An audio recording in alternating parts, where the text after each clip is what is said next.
हार्दिक पटेल, गुजरात की राजनीति का वो एंग्री यंग मैन जिसकी आवाज दिल्ली तक सुनाई देती है। साल 2015 में हार्दिक के पाटीदार आंदोलन ने सूबे की सियासत की हवा ही बदल कर रख दी। महज 22 साल की उम्र में हार्दिक पाटीदार समुदाय के सबसे दमदार चेहरे कहे जाने लगे। 80 से 82, 85। उस आंदोलन के बाद हार्दिक बीजेपी में जाने की दहलीज पर है। कांग्रेस में उपेक्षित होने की बात करके आज वो उसी बीजेपी की तारीफ कर रहे हैं जिसे कल तक वो पानी पी पी कर कोस रहे थे। आखिर क्यों कांग्रेस से उनका दिल टूट गया और क्यों बीजेपी से आजकल उनका दिल मिल रहा है? अब पीएम नरेंद्र मोदी और गृह मंत्री अमित शाह के लिए क्या है उनकी राय? क्या अरविंद केजरीवाल की आम आदमी पार्टी का झंडा भी कभी थाम सकते हैं हार्दिक? एबीपी न्यूज के स्पेशल शो प्रेस कॉन्फ्रेंस में आज हार्दिक तमाम सवालों का देंगे खुलकर जवाब। नमस्कार, बहुत बहुत स्वागत है आप सबका एबीपी न्यूज के इस खास शो प्रेस कॉन्फ्रेंस में। हर हफ्ते एक बड़ी शख्सियत के साथ आपके सामने हम हाजिर होते हैं। इस बार ऐसी एक नई शख्सियत आपके साथ है और वो इसलिए आज आपके साथ है क्योंकि वो अगले कुछ महीनों तक लगातार सुर्खियों में रहने वाली है। मैं गुजरात में हूं और अहमदाबाद से एक खास कवरेज आप देख रहे हैं। आप समझ गए होंगे कि मैं किसकी बात कर रहा हूं। मेरे साथ हार्दिक पटेल हैं। हार्दिक पटेल, आज जब मैं आपको इंट्रोडक्शन दे रहा हूं तो मुझे खुद को समझ में नहीं आ रहा है कि कांग्रेस के पूर्व नेता बोलूं, भाजपा के जाने वाले नेता बोलूं, आम आदमी पार्टी को सोचने वाले नेता बोलूं, पाटीदार समाज का नेता बोलूं, क्या बोलूं मैं आपको? आज आप क्या हैं, पहले समझाइए।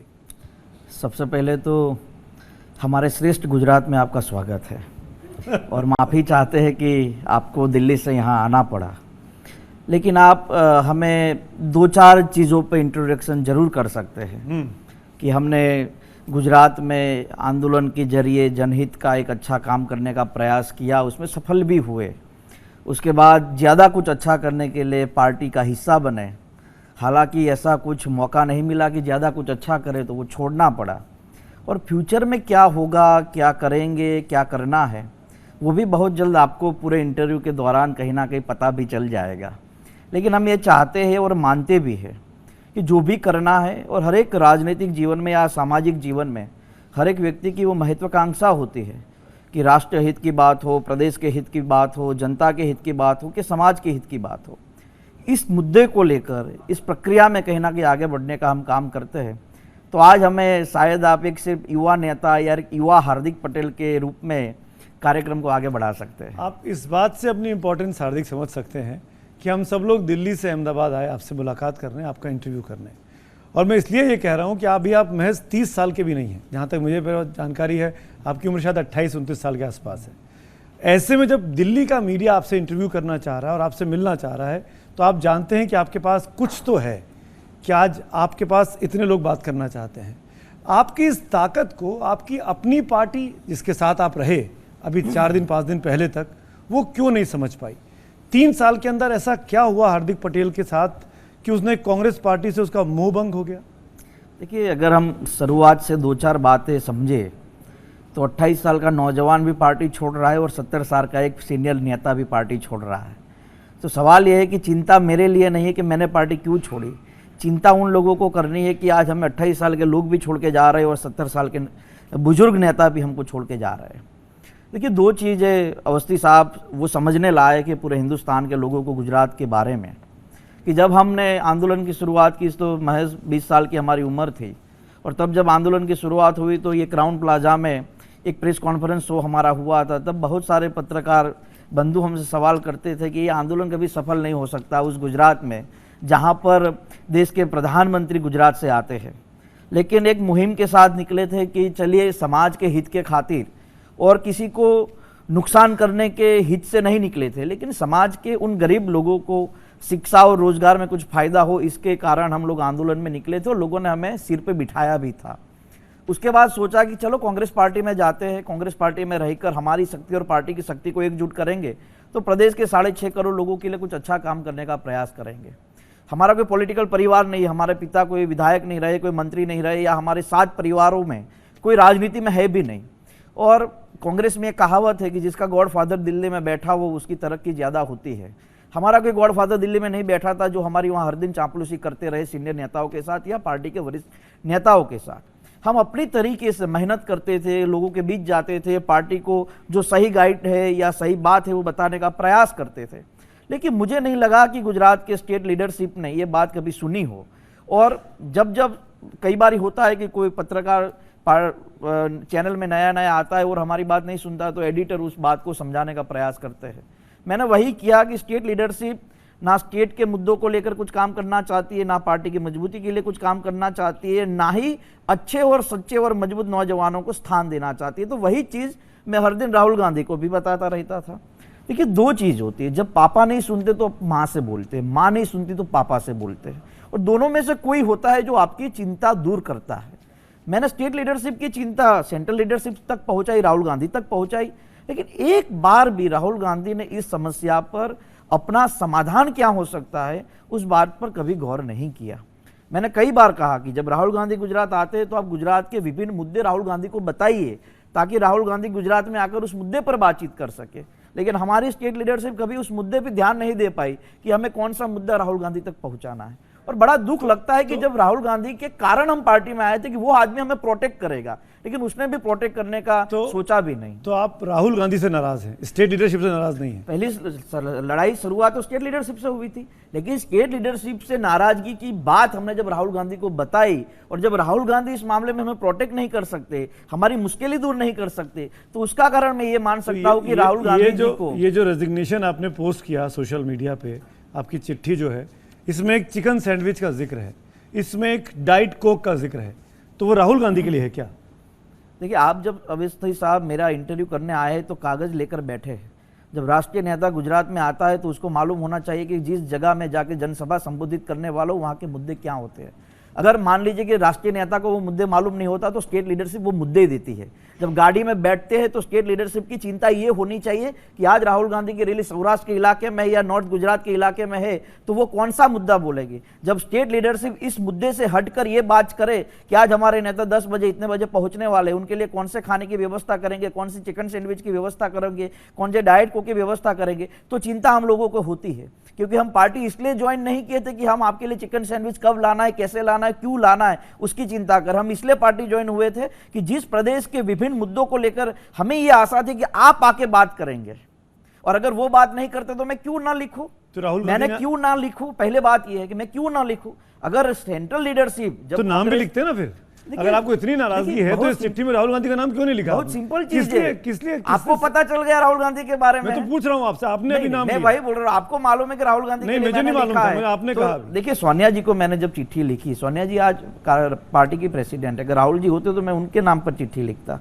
आज राहुल जी किसी पद पे नहीं है, लेकिन फिर भी अगर हमें हर चीज राहुल गांधी तक ही पहुंचानी हो, जब हम मैडम जी को एक बार मिले हैं, हम मैडम जी के सोनिया जी के खिलाफ हमारी कोई नाराजगी नहीं है, क्योंकि हम उनसे मिले ही नहीं तो हमारी नाराजगी नहीं होनी चाहिए। लेकिन राहुल गांधी तक सारी चीजें, सारी परिस्थिति, सारी परेशानी मालूम है, और उसके बाद राहुल गांधी जब खड़े नहीं होते हम जैसे नौजवानों के साथ, हम किसके भरोसे आए थे? आप इसी चिट्ठी में हार्दिक, ऐसा लग रहा है कि चिट्ठी किसी बीजेपी के नेता ने आपको ब्रीफ की है। मैं इसलिए आपको कह रहा हूं, जब हेमंत बिश्व शर्मा ने कांग्रेस पार्टी छोड़ी थी तो राहुल गांधी के कुत्ते का जिक्र कर रहे थे कि वो बिस्किट खिला रहे थे उसको, मैं मिलने का समय देखता रहा। आपकी भाषा भी लगभग उसी अंदाज में है कि वो चिकन की चिंता करते हैं, सैंडविच की चिंता हो रही, डाइट कोक की चिंता हो रही है। क्या ये भाजपा नेताओं से परामर्श करके चिट्ठी लिखी गई है? इसलिए भी कह रहा हूं कि इसमें 370 का जिक्र है, इसमें एनआरसी सीए का जिक्र है, इसमें राम मंदिर का जिक्र है, जिस पर कांग्रेस पार्टी विरोध करती आई है। आप पार्टी में रहे हैं तो ये समझ में आ रहा है कि आप कहाँ जा रहे हैं और क्या किसने चिट्ठी लिखा। अवस्थी जी, शायद आपको थोड़ा एनालिसिस वो मालूम नहीं होगा, जब मैं पार्टी का हिस्सा था तब जब सुप्रीम कोर्ट ने राम मंदिर बनाने का ऐलान करवाया, उस टाइम हमने पार्टी में रहते हुए भी उस ऐलान का हमने समर्थन किया था, और मेरे परिवार की ओर से, क्योंकि हम रघुवंशी कुल के हैं, तो हमने 21,000 डोनेट राम मंदिर के निर्माण के लिए भी किए, पहली बात पार्टी में रहते हुए। दूसरी बात है, जब कश्मीर से 370 हटाने की बात हुई तो आप हमारे ट्विटर में देख सकते हैं कि हमने एक नक्शा बनाया था, उसमें लिखा था कि भारत एक है और भारत के किसी भी प्रदेश का विधान अलग नहीं हो सकता, और इस फैसले का भी हम समर्थन करते हैं। तो पहली बात कि पार्टी में रहते हुए भी जो सही था उसको सही कहा है, जो गलत था उसको गलत कहा है। दूसरी बात, जब आप ये कहते हैं कि हमने ये चिट्ठी किसी के कहने पे लिखी, तो हम इतने भी कमजोर नहीं और इतनी भी कलम हमारी कमजोर नहीं कि जो हम खुद न लिख सके। जब 20 साल की उम्र में भी सही रास्ता हम ढूंढ सकते हैं, तो 28 साल की उम्र में कागज पर सही चीज क्यों ना लिख सके। तो पहली बात कि किसी के कहने पर ये नहीं लिख सकते, हमारा इतना तो दिमाग है, बीकॉम किया है तो हम खुद लिख सकते हैं। लेकिन दो चीजें एक स्पष्ट कर दूं, अभी तक की बातचीत में आपके मुंह से सुनना चाह रहा हूं कि आप भाजपा जा रहे हैं। राजनीतिक जीवन में मैं इसीलिए आया था कि मैं 4 मुद्दों पर ठीक से और ईमानदारी से काम कर सकूं, वो राष्ट्र हित का मुद्दा हो, प्रदेश हित का मुद्दा हो, जनहित का मुद्दा और समाज हित का मुद्दा हो। ये चारों मुद्दों को लेकर अगर मुझे काम करने का मौका मिलेगा तो निश्चित रूप से मैं भाजपा में भी जाऊंगा। अगर 4 मुद्दे पर मुझे अच्छा काम करने का सहयोग मिलेगा तो वहां भी जाऊंगा। गलत क्या बात है? राजनीतिक कांग्रेस क्यों चूज किया था हमने? कांग्रेस क्यों पसंद किया था? हम चाहते थे कि अच्छा काम करने को मिलेगा। अगर जिस कांग्रेस पार्टी के पास जनहित के मुद्दों के साथ कोई लेना देना ही नहीं है, देखिए भावनात्मक मुद्दों की, मैं अवस्थी साहब आपके माध्यम से पूरे देश को पता चलना चाहिए, मैं पार्टी का वर्किंग प्रेसिडेंट था जब मैं कांग्रेस में था, और तीसरी लहर में मेरे पिता की कोरोना में डेथ हो गई थी। इस कांग्रेस पार्टी का स्टेट का एक भी नेता मेरे दुख का भागीदार बनने के लिए नहीं आया था। जीवन की एक घटना होती जो आपको पूरी तरह से हिला देती है। जब मैं और मेरी मम्मी और मेरी पत्नी घर पे 3 लोग बैठे थे तो यही सोच रहे थे कि हम जिसके खातिर लड़ रहे हैं, जिसके साथ हम खड़े हैं, अगर वो आपके दुख में भागीदार नहीं बन सकते तो कहीं ना कहीं मुझे ये कहीं दूर दूर तक दिख रहा था कि 6.5 करोड़ लोगों के दुख के भागीदार कभी कांग्रेस पार्टी नहीं बन सकती। जीवन की एक घटना होती है। अगर उसी दिन देश के प्रधानमंत्री के वहां से फोन आ सकता है, होम मिनिस्टर के वहां से फोन आ सकता है, राहुल गांधी के वहां से फोन आ सकता है, राज्य के मुख्यमंत्री फोन कर सकते हैं, तो स्टेट लीडरशिप जो 5-6 नेताओं के इर्द गिर्द घूमती रहती है, वो घर पे आकर हमारे दुख का भागीदार भी नहीं बन सकते क्या? तो जीवन की एक घटना होती है और इसी घटना से पूरा चित्र शुरू हुआ था, क्योंकि ये लोग नहीं चाहते कि अच्छे लोग रहे। 30 साल से इसीलिए तो सरकार नहीं बना पाए, क्योंकि ये लोग 60 सीट ही लाना चाहते ताकि 2 नेता राज्यसभा चले जाए। ये लोग कभी भी जनता के मुद्दों के साथ कभी उस हिसाब से एजिटेशन नहीं कर पाए कि 10 दिन कोई गुजरात का नेता जेल में गया हो। जब आप सही मुद्दों के साथ आक्रामकता से लड़ते हैं तो 9 महीने तक जेल में गए हम लोग। बताइए पिछले 20 साल में गुजरात कांग्रेस का कौन सा नेता 10 दिन जेल में गया हो? कौन सा ऐसा आक्रामक उसने एजिटेशन किया हो जहां पर वो आक्रामकता से लड़ सका हो? बताइए। लेकिन एक चीज चलिए, सब मैंने मान लिया कि कांग्रेस की स्थानीय लीडरशिप ने आपका दुख दर्द नहीं बांटा और वो वाकई में इररिप्लेसेबल लॉस था, किसी के पिताजी का चला जाना इस तरीके से। लेकिन आगे की बात कर रहा हूँ और मैं इसलिए कह रहा हूँ हार्दिक भाई, कुछ तस्वीरें मेरी आपके पास हैं, मैं सुनवाऊंगा यहाँ आपको, आप देखिएगा कि आप बीजेपी के बारे में क्या कहते थे। आज जिस आप बीजेपी की तारीफ कर रहे हैं उस बीजेपी के बारे में आपने क्या कहा धर्म और राजनीति को लेकर, सुनिए, आप ही का भाषण है, प्ले करिए। आ जाए। हम सब जानते हैं कि नरेंद्र भाई और भारतीय जनता पार्टी सिर्फ धर्म और जात पर राजनीति करते हैं। खत्म हो गया धर्म और जात? बीजेपी अब धर्म और जात पर राजनीति नहीं करती है? माफ कर दिया हार्दिक पटेल ने? नहीं, हार्दिक पटेल ने अपनी विचारधारा बदल? अरे नहीं, हमने कहा विचारधारा बदली। जब पार्टी में तब भी जो सही थी वो विचारधारा पे काम किया। विचारधारा क्या होती बताइए आप मुझे? आप मुझे बताइए ना। मैंने तो कहा राष्ट्र के हित हो वो विचारधारा हो, धर्म और जाति पे प्रदेश का हित हो। देखिए भावनात्मक मुद्दों के साथ खड़ा मैं पहले भी रहा हूं सुमित भाई, और मैं पहले भी कह रहा हूं कि जब हम जवानी के जोश में आंदोलन के साथ खड़े हुए तो हमारे वहां कहावत है कि बिना मांगे तो मां भी खाना नहीं देती। तो हम सत्ता के सामने आंदोलन करने के लिए निकले थे। तो सत्ता के सामने जब आंदोलन करने निकलते हैं तो स्वाभाविक है कि वो लड़ाई आर पार की होती है। और आपको ये बात भी बताऊं कि जब हमारा आंदोलन हुआ तो पूरा देश ये कहता था कि आंदोलन सफल नहीं हो सकता। उसी सत्ता के प्रधानमंत्री ने 10% रिजर्वेशन आंदोलन के कारण दिया है, और जब हम पार्टी में थे तब भी 10% रिजर्वेशन का हमने समर्थन किया है। तो हम तो पहले भी सत्ता के सामने थे, तो स्वाभाविक है कि सत्ता सामने लड़े। और बात रही धर्म की, देखिए मैं सबसे बड़ा धार्मिक आदमी, वो आप जो गुजरात के लोग हैं उनको पूछ सकते हैं। मेरे पापा की पुण्यतिथि पर 8-8 घंटे तक हम रामधुन करते हैं, सुंदरकांड के पाठ करते हैं। तो धर्म को हम मानते हैं, लेकिन धर्म के नाम पर किसी को मारना वो हमारा कर्तव्य नहीं है, वो हमारा धर्म भी नहीं है, तो उसका मैं समर्थन भी नहीं करता। तो इस वक्त जो देश में चल रहा है हार्दिक, काशी का मामला, ज्ञानवापी को लेके, अयोध्या खत्म हो गया, मथुरा शुरू हो गया, ताजमहल को लेके, कुतुब मीनार को लेके, और जितने लोग पिटीशन लगा रहे हैं दरगाहों पे, मस्जिदों पे खुदाई होनी चाहिए। हार्दिक पटेल जो भाजपा की तरफ जाते हुए दिखाई दे रहे हैं, भाजपा के लोग जिस इन बैठकों में इस विचारों पर आकर चैनल में डिफेंड कर रहे हैं इस तरह के लोगों को, उस पर हार्दिक पटेल की राय क्या है? हार्दिक पटेल इस तरह की पिटीशन का स्वागत करते हैं कि मुसलमानों के जगहों को खुदाई होनी चाहिए, देखा जाना चाहिए कि मंदिर है कि नहीं? देखिए कल मैंने एक आर्टिकल पढ़ा था, दरगाह अजमेर का था, जिसमें कहा गया कि दरगाह के उस खिड़की में स्वास्तिक का चिन्ह था। उसके पहले अगर हम ज्ञान व्यापिका मुद्दे की बात करें तो देश के भीतर इस मुद्दे को लेकर कहीं ना कहीं गंभीर बहसें होती है, डिबेट भी होती है। जब राम मंदिर का फैसला सुप्रीम कोर्ट ने दिया तो सब लोगों ने माना कि सुप्रीम कोर्ट ने राम मंदिर का फैसला किया है। मैं आज भी कहता हूं कि न्याय तंत्र में मैं मानता हूं, चाहे मुझे 2 साल की सजा उसी न्याय तंत्र ने दी हो, चाहे मुझे 2 साल की सजा पर बैन उसी न्याय तंत्र ने दिया हो, मैं न्याय तंत्र को मानता हूं। जो भी लोगों को लगता है कि इस मामले में हमारी आस्था के साथ जुड़ा हुआ मुद्दा है, मुसलमानों को लगता है कि हमारी आस्था के साथ जुड़ा हुआ मुद्दा है, तो जाइए आप न्याय तंत्र में, न्याय तंत्र आपका फैसला करेगा। और उस फैसले में आज भी मैं पूरी तरह समर्थित हूं कि न्याय तंत्र हर चीज का फैसला कर सकता है। जैसा ज्ञान व्यापी के मुद्दे पर कहा कि पुरातत्व विभाग के द्वारा पूरी जांच होगी, उसके बाद उसका फैसला होगा, जो फैसला होगा उसको मानना पड़ेगा, फिर जो भी फैसला होगा उसको मानना पड़ेगा। उसमें सबसे बड़ा उदाहरण मैं राम मंदिर का दे रहा हूं। राम मंदिर का जब फैसला लिया गया तो तब मुसलमान पक्षकारों के लिए वहां उनका भी फैसला किया गया था कि आपको 5 एकड़ जमीन दी जाएगी, हिंदुओं के लिए या राम मंदिर का फैसला होगा। तो न्याय तंत्र ने तो बराबर का हिस्सा, जो हकीकत थी, जो इतिहास था, उसी के साथ तो फैसला किया है। तो 21वीं सदी की संतान है, मिलेनियल जिसको कहते हैं। ऐसे में जब हिंदुस्तान की पहचान दुनिया में बन रही हो, प्रधानमंत्री मोदी दुनिया में भारत का एक बहुत बड़े ब्रांड एम्बेसडर के तौर पर जाते हो, उस वक्त में ताजमहल को कहा जाए कि ये शिव का मंदिर है, कुतुब मीनार को कहा जाए कि ये मंदिरों को तोड़ के बनाया गया है, इसकी खुदाई होनी चाहिए। क्या ये जो हिंदुस्तान की धरोहर है, पहचान है, आप चाहेंगे इनकी खुदाई हो, इनके नीचे खोदा जाए मंदिर है कि नहीं? धरोहर क्या है? एक सिर्फ बिल्डिंग है हिंदुस्तान की धरोहर। पहली बात, ये जो डिप्लोमेटिक सवाल है कि हिंदुस्तान की धरोहर सिर्फ बिल्डिंग है, नहीं, हिंदुस्तान की धरोहर यहाँ रहते हुए लोग हैं, जो सभी धर्म के लोग यहाँ रहते हैं, सभी जात के लोग रहते हैं, यही तो हिंदुस्तान की धरोहर है, जो पूरे विश्व के अंदर एक अलग प्रकार का माहौल भारत में। तो इसका मतलब खुदाई हो सकती है, ताजमहल को तोड़ा जा सकता है? मैं पहली बात, अगर किसी को लगता है, मैं आज भी बोल रहा हूं, अगर किसी को लगता हो कि हार्दिक पटेल के घर के नीचे मंदिर है या मस्जिद है, तो जाइए आप सुप्रीम कोर्ट में जाइए, हाई कोर्ट में जाइए, किसी कोर्ट में जाइए, कोर्ट फैसला करेगा कि मेरा घर तोड़ना है, तो मैं क्या कर सकता हूं? कोर्ट को आप अपने तरफ से फैसला लेने दीजिए और कोर्ट में बहस कीजिए।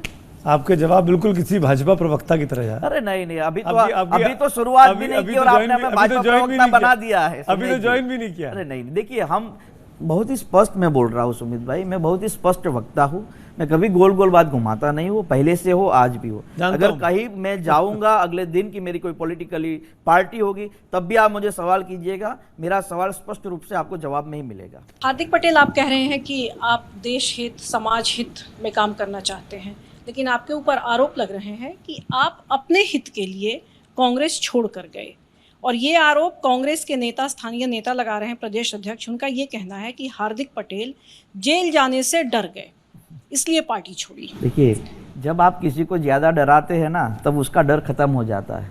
मैं ऑलरेडी 9 महीने जेल में रहा हूँ, मैं 6 महीने गुजरात बाहर रहा हूँ, और किसी भी स्टेट में ऐसा नहीं होगा जहाँ पर एक ही देश में, एक ही राज्य में 2-2 राजद्रोह के मुकदमे मुझ पर लगे हो। मुझे 2 साल की सजा मिली थी, नहीं तो 25 साल की उम्र में मैं विधायक भी बन सकता था, मेंबर ऑफ पार्लियामेंट भी बन सकता था। 4 साल मेरे बिगड़ गए 2 साल की सजा के कारण, जिसके कारण मैं चुनाव भी नहीं लड़ सकता। पहली बात, जब मैंने 2019 के मार्च महीने में कांग्रेस पार्टी ज्वाइन की, तब मुझ पर 2 साल का सजा का मुकदमा ऑलरेडी था, तो मैं पार्टी में जाके कोई चुनाव तो लड़ नहीं सकता था। पहली बात, हमने क्या पार्टी से लिया बताइए? अगर हम महत्वाकांक्षी है, अगर हम जेल जाने से डर गए, तो हमने क्या ऐसी गलती की है? मैं ये आपसे पूछना चाहता हूँ और आपके माध्यम से पूरे गुजरात के 6.5 करोड़ लोगों को बताना चाहता हूँ कि हम जेल में क्यों जाए, बताइए आप। 20 साल से आप एक आंदोलन नहीं कर सके, 10 दिन जेल जाने वाला, और आप हमको बताते हैं जेल, हम 9 महीने जेल रह कर आए हैं। तो कहने की बात है गुजरात ना हार्दिक, कि आप पे अभी भी सेडिशन का मामला चल रहा है, राजद्रोह का मामला चल रहा है। सुप्रीम कोर्ट ने जजमेंट भी दिया है, शायद आप भूल गए हैं कि जब तक अगली हियरिंग नहीं होगी, तब तक सारे मामले पर बैन किया जाए या सारे मामले रोक दिए जाए। अगर सुप्रीम कोर्ट पर हमें भरोसा तो नहीं है ना मामले। अरे बॉस, अब आप सत्तारूढ़ पार्टी की तरफ जा रहे हैं। अरे नहीं, हमने कोई ऐसी गलती नहीं की, कोई चोरी नहीं की, कोई बलात्कार नहीं किया। क्या इन्हीं मामलों के चलते आप पाला बदल रहे हैं? क्योंकि ये कहा जा रहा है कि इन मुकदमों से निकलने के लिए ही आपने पाला बदला है। ऐसी कोई बात ही नहीं हो सकती, मुकदमे ऐसे ही निकल जाएंगे, वो तो कोर्ट तय करेगा। और मैं अभी भी बोल रहा हूं आपको कि हम क्यों परेशान हैं, हम तो अच्छा करने के लिए निकले थे। और ये सिर्फ गुजरात की बात नहीं है, राजस्थान में गुर्जर आरक्षण आंदोलन हुआ, वहां मुकदमे वापस लिए गए हैं। किसानों का आंदोलन हुआ, पंजाब में मुकदमे वापस लिए गए, महाराष्ट्र में मराठाओं के खिलाफ वापस लिए गए। हम जो निकले थे वो समाज के अधिकारों के लिए निकले थे, और मेरा यह मानना है कि हमने ऐसी कोई गलती नहीं की, तो हमारे नौजवानों पर मुकदमे क्यों रहे? और इसको वापस लेने के लिए मैं जरूर प्रेस भी करूंगा उन मुकदमों को वापस लेने के लिए आंदोलन भी करूंगा और मैंने वो ऐलान भी किया था और इसीलिए दूसरे दिन 29 मुकदमे वापस भी लिए गए थे। प्रेस भी करूंगा, आंदोलन भी करूंगा, सत्तारूढ़ पार्टी ज्वाइन भी कर लूंगा ताकि मुकदमे वापस हो। सर एक मीटिंग ऐसी भी होती जहां मुख्यमंत्री के सामने सारे कैबिनेट मंत्री बैठे होते और वो भी लड़ते कि मेरे जिले में इतना काम होना चाहिए मुख्यमंत्री साहब, तो मुख्यमंत्री साहब कहते कि नहीं 2 नहीं 1 काम होगा। तो कैबिनेट भी लड़ाई होती है लेकिन वो अच्छे काम के लिए होती है। तो हमने भी अच्छे काम के लिए लड़ाई लड़ी थी और उसी सरकार ने अच्छा काम दिया भी ना। अगर वो सरकार नहीं देती तो मैं मानता कि ये गलत है, लेकिन उन्होंने भी अच्छा काम किया। दिलीप गोयल ये अच्छे काम के लिए आप लड़ाई करेंगे, सही बात है, आप तो लड़ाई मिजाज के नेता भी। आप ये भी कहा कि स्पष्ट वक्ता भी हूँ और मेरी वजह से 10% ईबीसी मिली। अब आप मान के चले बीजेपी में चले जाएंगे तो इतने ही स्पष्ट वक्ता रह पाएंगे, क्योंकि ईबीसी का 10% वाला तो नरेंद्र मोदी के खाते में जाएगा, वो आप क्लेम नहीं कर पाएंगे। नहीं, हम ये करना भी नहीं चाहते और हम लेना भी नहीं चाहते उसका क्या बोलते कि हमने ही करवाया, लेकिन आंदोलन नहीं होता तो नहीं होता, मेरा ये मानना है। और आज आपके माध्यम से मैं ये बोल सकता हूं, मैं उसके पीछे का पूरा डिटेल नहीं समझाऊंगा, लेकिन कुछ लोग थे जो 40 साल से प्रयास करते थे ये होना चाहिए, लेकिन शुरुआत तो गुजरात से हुई इसीलिए ये हुआ है। हार्दिक, सबसे पहले तो मैं आपकी ईमानदारी की तारीफ करना चाहूँगा। आप कांग्रेस में थे तब आपने कहा था कि मैं एक ऐसा दुल्हा हूँ जिसकी शादी से पहले ही नसबंदी की गई हो। अब ऐसी स्थिति में आप अगर कांग्रेस छोड़ के बीजेपी में जाते भी है करेंगे क्या? देखिए, मैंने ये जो वर्ड्स का उपयोग किया था क्यों किया था, जैसे कि मैंने सुमित भाई को बोला कि आपको वहाँ से यहाँ इंटरव्यू करने के लिए आए लेकिन आपको फिर यहाँ इंटरव्यू नहीं करने देंगे तो क्या फ़ायदा। तो आपने मुझे वर्किंग प्रेसिडेंट बनाया, लेकिन वर्किंग प्रेसिडेंट के नाते आप मुझे कोई जिम्मेवारी काम तय नहीं करोगे तो मेरा वर्किंग प्रेसिडेंट का वो मतलब नहीं हो सकता। पहली बात सुनिए, प्रेसिडेंट का मतलब कि आप कोई मामूली कार्यकर्ता तो थे नहीं कि आपको कोई काम सुझाया जाए। आप खुद अपना एजेंडा दे सकते थे कांग्रेस में प्रेसिडेंट के नाते। एजेंडा लेते तो 30 साल से बाहर नहीं होते। आप बॉस थे गुजरात के। नहीं, ये गलत बात है। वर्किंग प्रेसिडेंट का कोई रोल नहीं होता धीमंत भाई पूरे कांग्रेस के भीतर। आप झांसे में आ गए थे जब वर्किंग प्रेसिडेंट बनाया गया आपको? नहीं, हमने मांगा ही नहीं था फिर आप हमको बनाइए। आपने ले क्यों लिया? देखिए, जब कोई पार्टी की आपके पास पावर आ रही है तो हम कांग्रेस पार्टी को सत्ता में ला सकते हैं। देखिए, हम कुछ अच्छा करने के लिए आए थे। अगर वर्किंग प्रेसिडेंट के नाते अगर ये बोला होता कि तुम्हारा सौराष्ट्र जोन का इंचार्ज तुम हो या मीडिया इंचार्ज तुम हो या यूथ एनएसयूए का इंचार्ज हो तो मैं वर्क करता। और ये बात सुमित भाई पूरे हिंदुस्तान को मालूम है कि दूसरे स्टेट में वर्किंग प्रेसिडेंट की जिम्मेवारी तय होती है। मध्य प्रदेश में वर्किंग प्रेसिडेंट मीडिया का इंचार्ज है, पंजाब के भीतर वर्किंग प्रेसिडेंट 40 सीटों का इंचार्ज है, कर्नाटक में वर्किंग प्रेसिडेंट 40 सीटों का इंचार्ज है, गुजरात में ही क्यों नहीं? नहीं, बस सुनिए, तो आपको इतनी मामूली सी बात समझने में 3-4 साल क्यों लग गए? ऐसे तो 7 साल तक लव मैरिज वाले भी 3 दिन में तलाक कर देते हैं। सिंपल चीज है, किसी का 7 दिन में तलाक होता है, किसी का 7 साल में होता है, किसी का 20 साल में भी होता है। बच्चे शादी करने लायक होते तलाक होता है। तो अच्छा है कि मैं 3 साल में तो समझ गया कि सिब्बल साहब तो 35 साल के बाद समझ पाए। हार्दिक, हमने 2015 में आपकी अगुवाई के नीचे जो आंदोलन हुआ उसमें देखा काफ़ी बसें जलाई गई, बीआरटीएस बस स्टॉप जलाए गए। अब आप कैसे रिफ्लेक्ट करते हैं आपके उन दिनों को कि जब ये हिंसा का नग्न नाच हुआ, अराजकता हुई, 13 लोग मारे गए? क्या आंदोलन हिंसक होना चाहिए? क्या युवा आंदोलन अहिंसक होकर भी अपना रास्ता निकाल सकता है? ये कैसे देखते हैं? जपन भाई की बात एक लाइन जोड़ देता हूं। पहले मैं एक लाइन जोड़ देता हूं। हार्दिक भाई, पहले ये आपकी बात की आपके अगुवाई में ये नग्न नाच हुआ, ये पहले शब्द ये आपके ध्यान के खातिर कि हम कहीं नहीं गए थे कि चलो आंदोलन के नाम पर हम तोड़फोड़ करेंगे, किसी की बस जलाएंगे। हमारे आंदोलन में हिंसा हुई, उसका दुख आज भी हम लोगों के, और हमारे जो 14 भाइयों की उसके अंदर डेथ हुई उसका आज भी हम लोग अफसोस करते हैं। लेकिन कई बार ये होता है कि जब इतना बड़ा माहौल होता है तो कुछ लोग होते हैं जो पूरे माहौल को बिगाड़ने का काम करते हैं। मैं आज भी कहता हूं, मैं हिंसा का समर्थन नहीं करता। मैं गांधी को भी मानता हूं, जब नौजवान होता हूं तो भगत सिंह को भी मानता हूं। तो ये 14 लोगों की जो डेथ हुई, अफसोस है इनका आपको, उसकी डेथ के लिए माफी मांगेंगे आज जब आप भाजपा में लौट रहे हैं? भाजपा की सरकार थी, उसमें आपको ये आइडिया नहीं होगा कि उसमें 3-4 फैमिली ऑलरेडी 2017 में भाजपा के समर्थन में प्रचार कर चुके हैं। तो आप माफी नहीं मांगेंगे? देखिए, क्यों माफी मांगे? दुख है, माफी थोड़ी मांगनी चाहिए, क्योंकि लड़ाई तभी हो सकती है जब उसके हम भी 9 महीने जेल में गए ना। मैं इसलिए बार बार ये सवाल आपसे पूछ रहा हूं हार्दिक, एक आपकी पुरानी साउंड बाइट सुनाना चाहता हूं। आप क्या कहते थे मोदी जी के बारे में, सुनिए, फिर मैं आपसे सवाल पूछता हूं। चलाया जाए। आप इतने ठंडे ठंडे क्यों बैठे हैं? ढीले ढीले बैठे जैसे कोई आसमान से यमराज आकर हमारे सामने खड़ा। हाँ है यमराज, दिल्ली में बैठा है, मुझे मालूम है। देखो, चौकीदार ढूंढना होगा तो मैं नेपाल चला जाऊंगा, मुझे देश में प्रधानमंत्री चाहिए जो प्रधानमंत्री इस देश की अर्थव्यवस्था को, इस देश की शिक्षा को, इस देश के युवाओं को मजबूत कर सके। 4 दिन पहले राजकोट के अंदर नरेंद्र भाई मोदी हमारे देश के प्रधानमंत्री जो सिर्फ झूठ बोलते हुए आए थे, वो कही थे कि हमने 4 साल में 900 एयरपोर्ट बनाए। अरे थोड़ा तो कम फेंका करो, किसी को लग जाएगा। ना मुझे हाइट चाहिए, ना मुझे बॉडी चाहिए, ना मुझे 56 इंच का सीना चाहिए, मुझे तो समाज के लिए सिर्फ हक चाहिए। क्या क्या बोला आपने प्रधानमंत्री के बारे में? मैंने इसका जवाब, यमराज नहीं, झूठ नहीं, बोलते हैं, 56 इंच का सीना नहीं है। अवस्थी जी, आपने इससे पहले भी जो वीडियो सुनाई उसका भी जवाब मैंने दिया, इसका भी जवाब तो देना पड़ेगा, क्योंकि ये इल्जाम देना आप ही पे कि आप चाहिए। अपॉर्चुनिस्ट हैं। नहीं नहीं, आप नहीं, मौकापरस्त राजनीति हैं। में, राजनीति जब में कांग्रेस आए में फायदा लगा कांग्रेस में चले नहीं गए। नहीं, राजनीति कांग्रेस में आज आए गुजरात हैं, में खत्म हो रही है तो आप बीजेपी में आ रहे हैं। जन सेवा के लिए तो सवाल के जवाब देने ही चाहिए, और जो सवाल के जवाब ना दे सके उसको राजनीति में रहने का अधिकार भी नहीं। तो आप अपॉर्चुनिस्ट है ना, मौका परस्त है ना? क्यों, कैसे, मौके पे चौका लगा रहे हैं? क्या ले लिया हमने?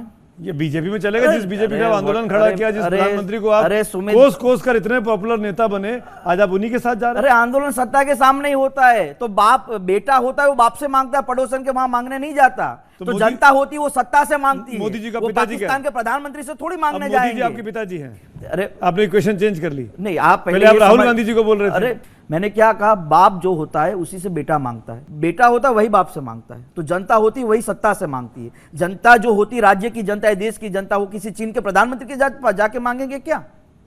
तो स्वाभाविक ऐसे मांगते हैं। लेकिन अरे झूठा स्वाभाविक बोल के 56 इंच के सीने पे अरे सवाल खड़ा सत्ता के सामने लड़ रहे थे, यमराज बोल के। अरे सत्ता के सामने लड़ रहे थे। अगर अभी आप ये बोलेंगे कि मैंने बीजेपी का फैसला नहीं किया, मान लीजिए अगर मैं कल कहीं और भी पॉलिटिकल फैसला होगा मेरा, तो अभी मैं सत्ता के सामने मांगूंगा और इसी हिसाब से मांगूंगा। मेरा सवाल ये है कि उस टाइम जो ये अराजकता हुई, जपन भाई ने अभी बोला, तब एक वर्ड आपके मुंह से बार बार निकलता था, जनरल डायर। आप जिसे जनरल डायर मानते थे, आज भी वो आपके लिए, आपके समुदाय के लिए जनरल डायर है या फिर उसकी परिभाषा बदल गई? उस टाइम वो देश के गृह मंत्री नहीं थे, पहली बात, और वो गृह मंत्री बने हैं उसके बाद, चाहे उनका 370 का जो डिसीजन लेने की बात हो, उस पर उनका जो फैसला हो, उसने मुझे व्यक्तिगत रूप से प्रभावित किया कि एक मक्कम व्यक्ति होना चाहिए जो ऐसे कोई फैसले ले भी सके। तो मेरा जब आंदोलन की बात है तब मैंने जो भी कहा हो, लेकिन आज मैं व्यक्तिगत रूप से ये मानता हूं कि जब आंदोलन की परिभाषा होती तो इसी आक्रामकता से बोला जाता है, तभी आंदोलन जैसे। जनरल डायर हार्दिक पटेल के लिए था या पाटीदार समुदाय के लिए था? आपने बोला व्यक्तिगत प्रभावित किया है उसने आपको, इसलिए आपने वो भी उसकी मैं सोच बदल दी। तो वो जनरल डायर पाटीदार समुदाय के लिए था या व्यक्तिगत हार्दिक पटेल के लिए? मैं बोला हूं, जनरल डायर शब्द भी मैं ही बोला हूं। व्यक्तिगत था या पाटीदार समुदाय के लिए था? नुकसान तो सब लोगों को किया गया था, सब लोग इस परिस्थिति में परेशान हुए थे, तो स्वाभाविक है कि मैं ही बोला, और सबसे ज्यादा मैं ही बोला हूँ ये चीज। और कोई बोला होगा नहीं बोला मुझे आइडिया नहीं, मैं ही बोला हूँ सबसे ज्यादा। हार्दिक, आपने पब्लिक मीटिंग में कहा था कि भाजपा को ज्वाइन करना मतलब छठी के दूध को शर्मसार करना। क्या अभी भी आप उसी रवैये पर कायम हैं या फिर हार्दिक के तेवर बदले? बदल गए तेवर, ये मान लीजिए आप इस प्रेस कॉन्फ्रेंस के माध्यम से। सवाल ये, मैंने पहले से ही जवाब दिए हैं ये सारे, कि हमारा आंदोलन आक्रामकता के साथ था, मैं बहुत आक्रामकता से बोला हूं, और शायद ये भी हो सकता है कि संसदीय भाषा ऐसे बोलते कि हम उसका उपयोग भी नहीं कर सकते, लेकिन मैं बोला हूं, लेकिन तभी इतना बड़ा आंदोलन सफल हो पाया है। हार्दिक भाई, आप कह रहे हैं कि आपके परिवार से कोई मंत्री नहीं था, विधायक नहीं था, क्या ये बात सही नहीं है कि आपके परिवार के संघ और भाजपा के साथ बहुत पुराना नाता है? जब भी संघ और भाजपा के नेता विरमगाम के आसपास प्रवास करते थे, आपके पिताजी की गाड़ी में ही ले जाते, क्योंकि उस समय उनके पास कोई व्हीकल नहीं हुआ करता था। तो ये बात सही नहीं है। और दूसरा सवाल ये है, आपने पत्रकार परिषद में ये कहा था कि चिमनभाई पटेल, विठल भाई रादड़िया, नरहरि अमीन का कांग्रेस ने अपमान किया। तो मुझे आपको ये पूछना है, क्या नाथालाल जगड़ा का अपमान नहीं हुआ था? क्या केशुभाई पटेल का भाजपा में अपमान नहीं हुआ था? क्या आनंदीबेन पटेल का भाजपा में अपमान नहीं हुआ था? चलिए, आज आपने ये कहा इतने बड़े मंच से कि हम संघ और बीजेपी परिवार से जुड़े हुए थे, तो ये मान लीजिए कि चलिए जुड़े हुए थे, लेकिन हम बीजेपी से जरूर जुड़े हुए थे। हमारे पापा, जब आनंदीबेन पटेल मंडल से चुनाव लड़ती थी, तो मेरे पापा को भाई बनाया हुआ था, और उस टाइम मेरे पापा का सर्विसिबल पंप का बिजनेस था, तो उस टाइम कमांडो जीप आया करती थी जो हमारे परिवार के पास थी। तो आनंदीबेन जब चुनाव के लिए आती थी तो हमारे पापा को लेकर वो जाती थी साथ में चुनाव प्रचार के लिए, और उससे पहले जुरू भाई जब चुनाव लड़ते थे विरमगाम से, तो मंडल से, तब भी उनके साथ जाते थे। देखिए, जीवन की, मैंने कहा कि एक चीज़ ऐसी होती जो परिस्थिति बदल देती है। जब हमारी बहन का ये मामला हुआ, 12th के अंदर अच्छे मार्क्स आए, स्कॉलरशिप नहीं मिली, उसके कारण ये आंदोलन की शुरुआत हुई थी, तो हम लोगों ने आंदोलन की शुरुआत कर दी। तो पापा का रिश्ता बीजेपी के साथ था और इसीलिए मैं अपने पूरे आंदोलन में बुआ बुआ बोलता रहता था आनंदीबेन पटेल को। ठीक है, चलो वो अलग चीज है, पापा का रिलेशन था बीजेपी में, वो अलग चीज है। लेकिन आपने कहा कि गुरजन भाई का अपमान हुआ, किशु भाई का अपमान बीजेपी से हुआ, मैंने कहा कि चिमन भाई का अपमान हुआ था कांग्रेस में, नरहरी अमीन का अपमान हुआ था, या विठल भाई रादड़िया का अपमान हुआ था। देखिए, एक दो चीज ऐसी है जो मैं गुजरात के कांग्रेस के परिप्रेक्ष्य में कहता हूं, जो मेरे साथ हुआ इसलिए मैं ज्यादा अंदर से समझ रहा हूं। ये लोग कभी भी नहीं चाहते कि हम जैसे लोग, और खास तौर पर पटेल कम्युनिटी के लोग, ये खुले मन से बोल रहा हूं, पटेल कम्युनिटी के लोग कांग्रेस के भीतर मजबूती बनाए और कांग्रेस के भीतर पटेल समाज के लोग आगे बढ़े। कि जो मजबूत लोग हैं उनको हटाने के लिए कांग्रेस पार्टी ने पूरा प्रयास किया। उसका सिंपल उदाहरण अगर मैं देता हूं आपको, मेरा ही देता हूं। 1 महीने से राहुल गांधी को मालूम था कि हार्दिक परेशान है, हार्दिक को स्टेट लीडरशिप परेशान कर रही है। जब कई साल के बाद या कई महीनों के बाद राहुल गांधी दाहोद के भीतर एक रैली करने के लिए आते, 6 घंटे के लिए आते हैं, अगर वो हम जैसे नौजवानों को संभालना चाहते या रखना चाहते हैं, अगर स्टेट लीडरशिप हम लोगों को रखना चाहती है, संभालना चाहती है, तो क्या 5 मिनट राहुल गांधी से नहीं मिला सकते थे? 5 मिनट? इतने बड़े व्यस्त व्यक्ति है जो 5 मिनट हमसे बात नहीं कर सकते थे, या कह सकते थे कि हार्दिक तेरी परेशानी मैं समझता हूं, स्टेट लीडरशिप तुझे ऐसे ही परेशान करेगी, लेकिन तू 1 महीने तक चिंता मत करना, मैं तेरे साथ हूं, फिर बैठ के मामला सुलझा लेंगे। नहीं कहा गया। लेकिन द्वारका की चिंतन शिविर में मन से कहते कि सीनियर लीडरशिप पार्टी को खराब कर रही है। और हम जैसे नौजवानों के साथ हम ये नहीं कहते कि हम, देखिए, पहला ऐसा व्यक्ति होगा झाला साहब कि मैं वर्क मांगते हुए इस्तीफा दिया है, पद मांगते हुए नहीं। मैं लगातार मीडिया में कह रहा था कि मेरी जिम्मेवारी तय कीजिए वर्किंग प्रेसिडेंट के नाते, ताकि मैं कुछ काम करूं। ऐसे ही वर्किंग प्रेसिडेंट बना के रखोगे तो फायदा नहीं है। और मैंने पार्टी के भीतर जब वेणुगोपाल जी से हमारी मीटिंग हुई, तब मैंने कहा कि मैं सिद्धू बनने के लिए नहीं आया आपके पास, कि मैं चुनाव आ रहा है इसलिए आप पर प्रेशर डालूं। ये पद भी ले लीजिए, लेकिन कार्यकर्ता के रूप में कोई काम जिम्मेवारी तय कीजिए, क्योंकि तब जाके हम हमारी क्षमता आपको पुरवार कर सकेंगे।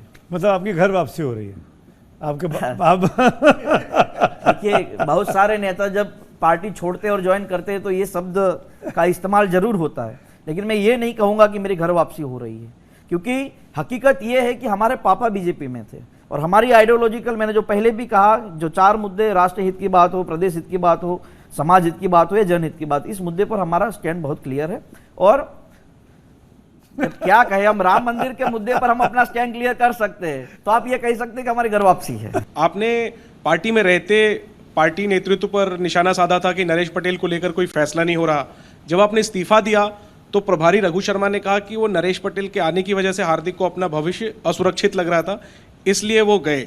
तो ये जो परेशानी थी आपकी स्टेट लीडरशिप से, इसको थोड़ा खोलिए। क्योंकि हार्दिक, संदेश ये जा रहा है कि हार्दिक ने अपने राजनीतिक महत्वाकांक्षा के लिए एक पूरे आंदोलन के साथ समझौता कर लिया। पहली बात कि हमने आंदोलन से समझौता नहीं किया, आंदोलन 2018 में पूर्ण हो गया था, ये पहली बात।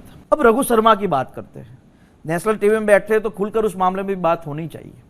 ये वही रघु शर्मा है जो जब मीटिंग में बैठते हैं तो कहते हैं कि आने वाले दिनों में राजस्थान में 10 सीट भी नहीं आने वाली। पहली बात, एक राज्य के जो प्रभारी होते हैं जब हमारे साथ मीटिंग करने के लिए बैठते हैं, हम तो पार्टी के कार्यकारी अध्यक्ष, हमारे साथ ऐसी बात भी नहीं करनी चाहिए।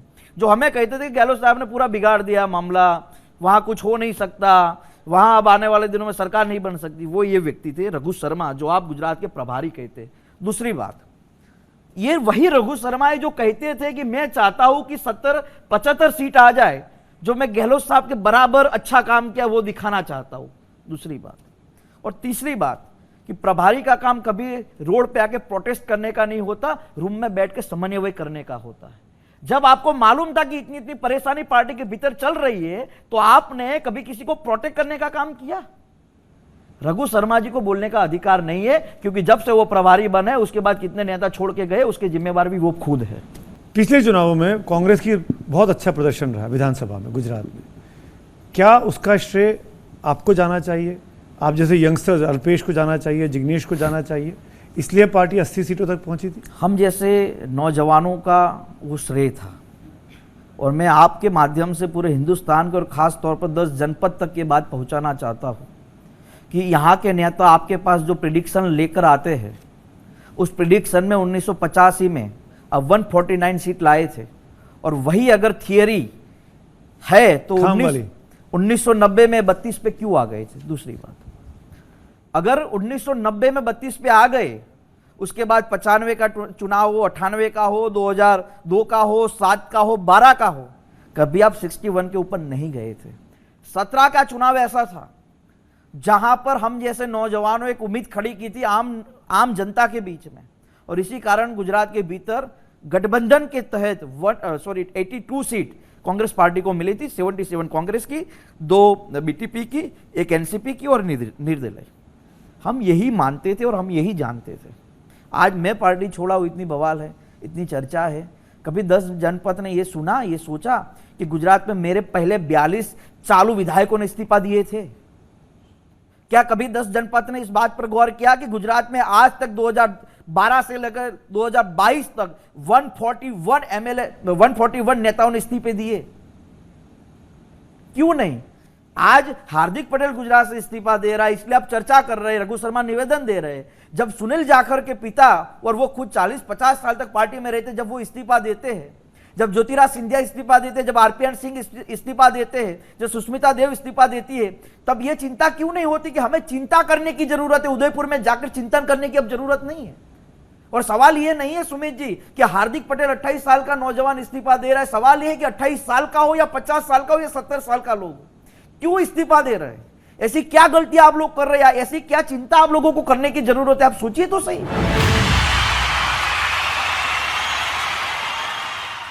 और ये आखिर में हम लोग रैपिड फायर राउंड खेलते हैं।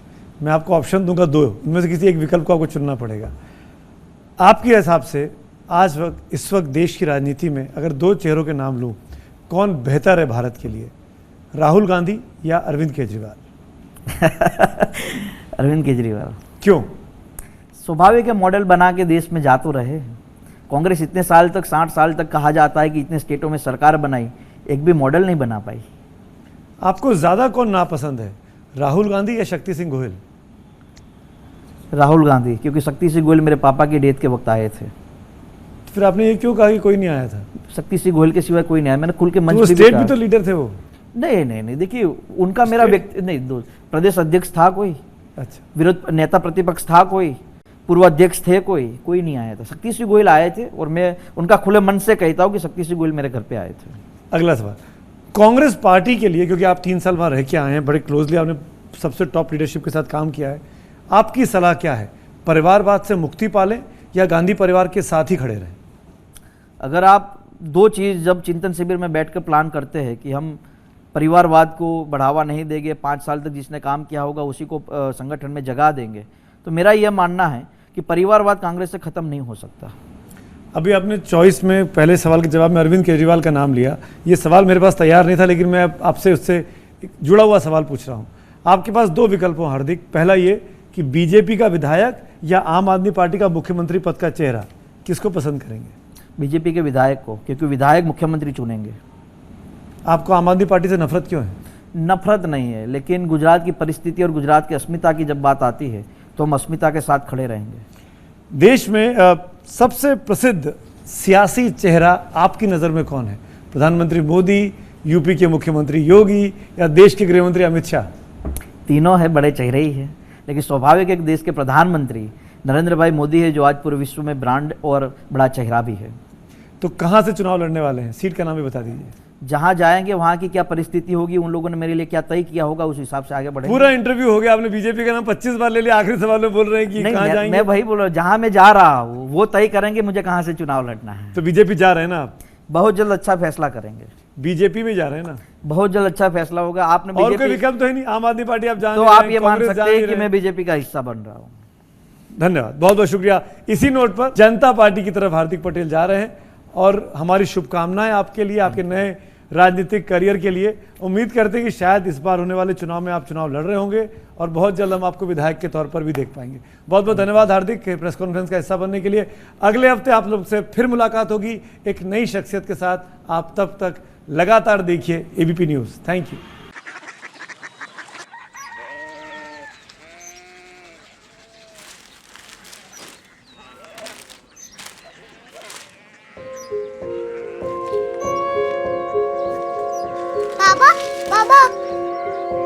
Odia city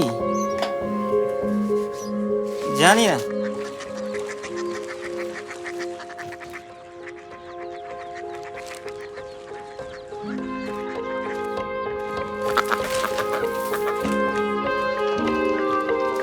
Korea city.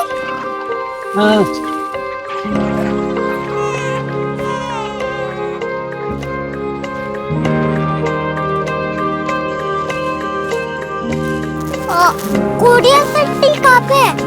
शहर अंग्रेजी लगे हैं।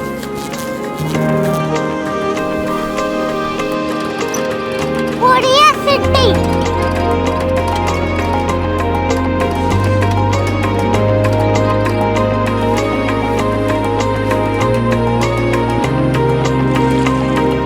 वो बहुत दूर है।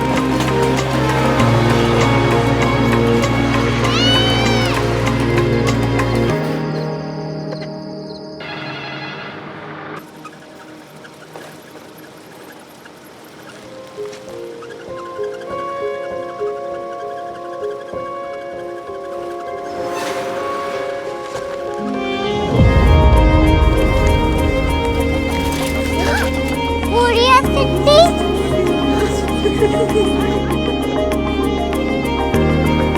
दुनिया कुछ लोग बड़े होते हैं। कोरिया सिटी कहाँ है? प्रोफेसर साहब को पता होगा। हो, ये छोटा वाला ग्लोब लगता है और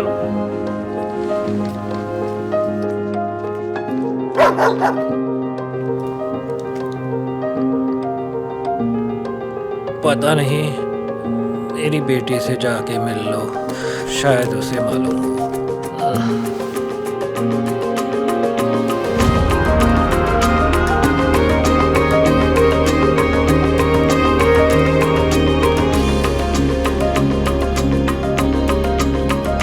हाय,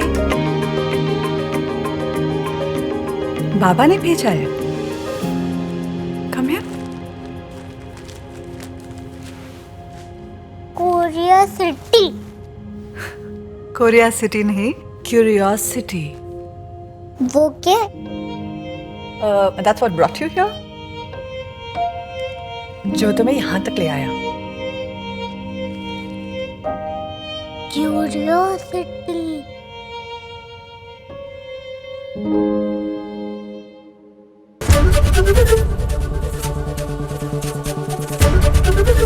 एबीपी न्यूज आपको रखे आगे।